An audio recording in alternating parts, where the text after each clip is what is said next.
ఓవైపు కరోనా, మరోవైపు కొత్త వైరస్లు ప్రజల మీద పగబట్టినట్లు పంజా విసురుతున్నాయి.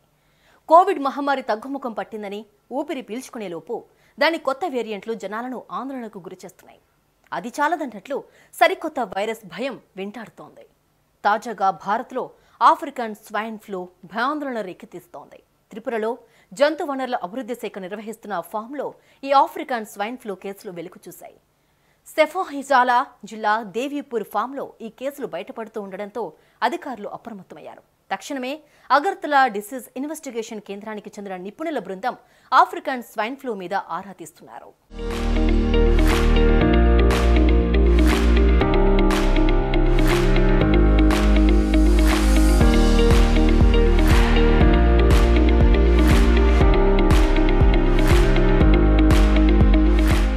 ఫామ్లోని పందులకు ఆఫ్రికన్ స్వైన్ ఫ్లూ లక్షణాలు బయటపడడంతో అక్కడ ఉన్న మొత్తానికి వ్యాపించి ఉంటుందని అధికారులు భావిస్తున్నారు. మరోవైపు ఆఫ్రికన్ స్వైన్ ఫ్లూ నిర్ధారణైన పందులన్నింటినీ వెంటనే చంపేయాలని త్రిపుర ప్రభుత్వం ఆదేశించినట్టు తెలుస్తోంది.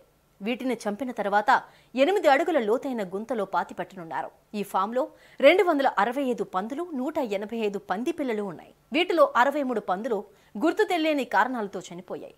దీంతో వాటికి వైద్య పరీక్షలు నిర్వహించగా ఆఫ్రికన్ స్వైన్ ఫ్లూ అని తేలింది. ఈ ఫామ్ నుంచి ఈ నెల 7వ తేదీన 3 శాంపిల్స్ ను ఈశాన్య రాష్ట్రాల డిసీజ్ డయాగ్నోస్టిక్ ల్యాబొరేటరీకి పంపగా PCR పరీక్షల్లో పాజిటివ్గా తేలింది. ఇప్పుడు ఫామ్లో ఉన్న పందులకు ఈ లక్షణాలు బయటపడడంతో అంటువ్యాధి ప్రవేశించినట్లు భావిస్తున్నారు. ఇక అక్కడ పనిచేసే సిబ్బంది కూడా తగు జాగ్రత్తలు పాటించాలని సూచించారు అధికారులు.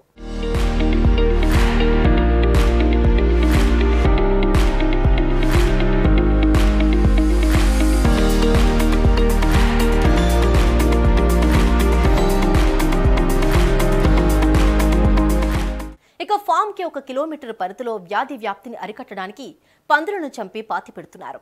వైరస్ వ్యాప్తి చెందకుండా ఉండేందుకు అధికారులు తగు ఏర్పాట్లు చేస్తున్నారు. అలాగే ఈ అంశంపై కేంద్ర ప్రభుత్వానికి ఓ లేఖ రాయనున్నట్టు ఆ రాష్ట్ర ప్రభుత్వం తెలిపింది.